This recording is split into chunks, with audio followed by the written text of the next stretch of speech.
Hey guys, I'm going to show you how to archive chats on Messenger.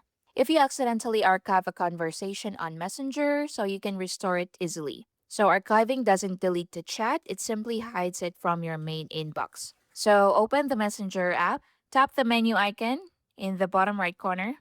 Once you're here, tap or select archive. Now find the conversation you want to restore. Then you can swipe left and click unarchive, or you can press and hold it, then click unarchive from the options. So the conversation should now appear again in your regular chat list. Then open the archive conversation and send a message.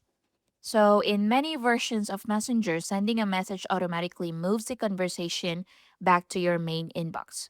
So, again, just click the menu in the bottom right corner and click Archive, then press and hold it, or you can swipe left and click Unarchive. And that's it. Thank you for watching.